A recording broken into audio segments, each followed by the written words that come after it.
Good afternoon. This is Terry from the Frugal Connection. Welcome to my kitchen. Today I wanted to use up some bananas that I had in my pantry that I bought last week. They're starting to go brown, and before they go bad, I need to use them. And so I decided to make a gluten, egg, and dairy-free banana peanut butter cake. And this is my first time making this. I am kind of making it up as I go along, so I want to invite you along with me as I make this. So the first thing it's going to call for is 3 ripened bananas. The more ripe you allow your bananas to get, the sweeter they will become.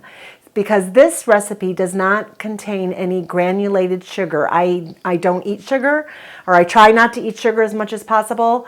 So I want to use all natural plant-based items. So along with the bananas, I have a half a cup of maple syrup. I am going to use a 1/4 cup of all natural peanut butter that does not have anything but peanuts in it. There's no sugar in this. I have 2½ cups of almond flour. I am also, to that I am going to add 1 teaspoon of baking soda, a half a teaspoon of baking powder, 1 teaspoon of cinnamon, and I'm going to just dump that right in there right now. And then the other ingredient is I have 2 flax eggs here, which is basically 2 tablespoons of ground flax meal with 6 tablespoons of water. And then I'm going to also add 2 teaspoons of vanilla extract. And so what I'm going to do, this is super simple because it mixes right up in your food processor. And I am going to start by putting these bananas right in there.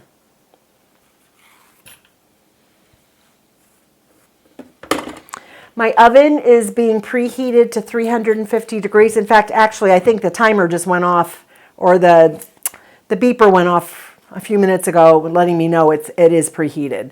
So 350 degrees. I'm going to add my bananas right to my food processor.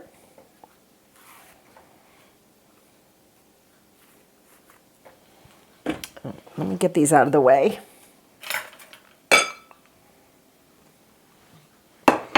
All right, and to the bananas, I'm going to add my flax egg.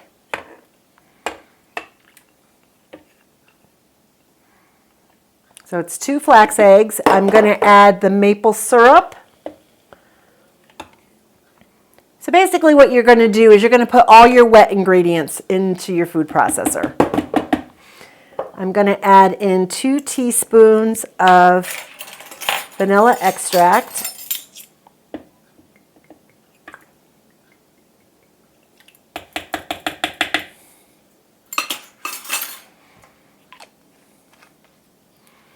And I'm going to add in a 1/4 cup of all natural peanut butter. And I do keep my peanut butter, the all natural one, in the refrigerator because otherwise it separates. The oil rises to the top. All right, I'm going to dump this in there as well too.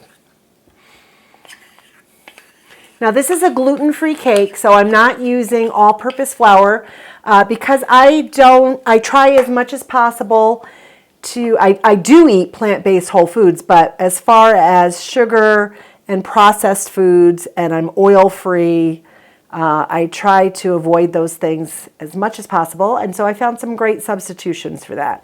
And one of those is almond flour. Now, if you have an allergy to nuts, or to just almonds, don't use the almond flour. You can use all-purpose flour. I'm just not using any processed things like that. It's white flour. It turns right to sugar, and I'm trying to avoid that. You could use chickpea flour. You could use just buy a good gluten-free all-purpose flour in the store. So any of those will work. I happen to have the ground almond flour, and I'm going to use that. Okay. So what I'm going to do now is I am going to blend this all up in my food processor.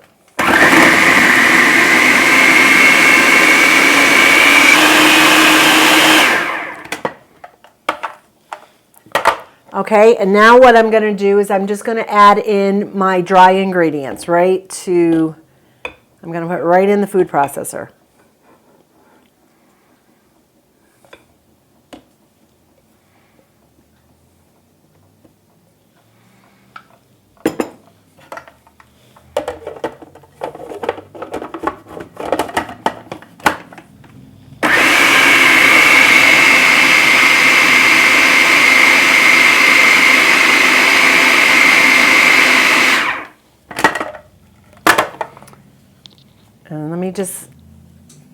Make sure this all gets mixed in well. And friends, that's it. You have it. Look how simple that was. That came together so quick. I'm gonna get all this stuff out of the way. Okay, because I don't use oil and I try not to use it even when I'm greasing the pans as much as possible, or I try not to grease the pans, I have a piece of parchment paper here. I'm just gonna wrinkle it up. I'm gonna roll it up in a ball, and then I'm gonna reopen it and lay it flat in this 8x8 pan, cake pan.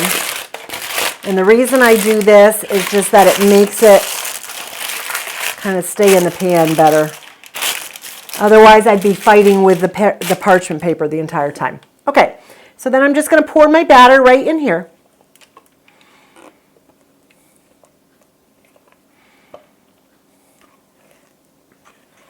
All right, so what you're going to do is you're just going to spread it out in the pan so it's nice and even.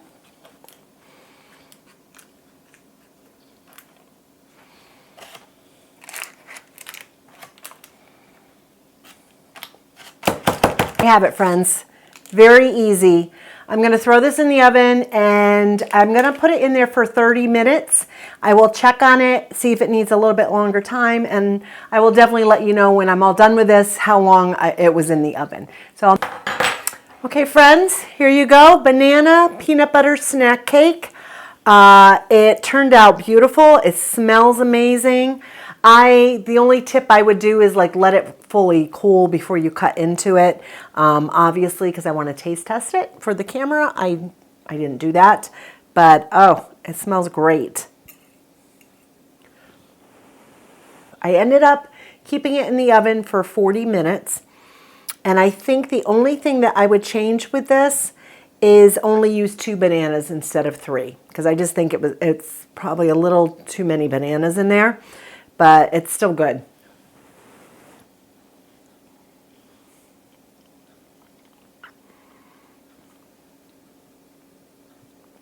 Very good. This will satisfy your sweet tooth. It's just a hint of sweetness. The banana, the maple syrup, add all that you need. And the almond flour tastes wonderful. I've never really made anything with just strictly almond flour and no other flour mixed in. So this is very good.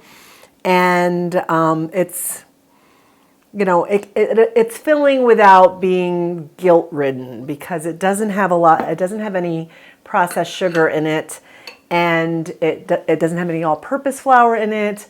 It's dairy-free, so it doesn't have the oils or the butter in it that traditional cakes would have.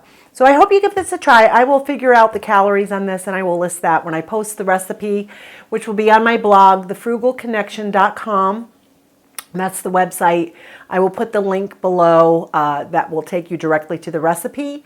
And you can also check out my new cookbook, Simple and Nutritious, 52 Plant-Based Whole Food Recipes. I will put the link to that below as well. And I hope you will try this. I hope you're having a great day, and I will see you in the next video.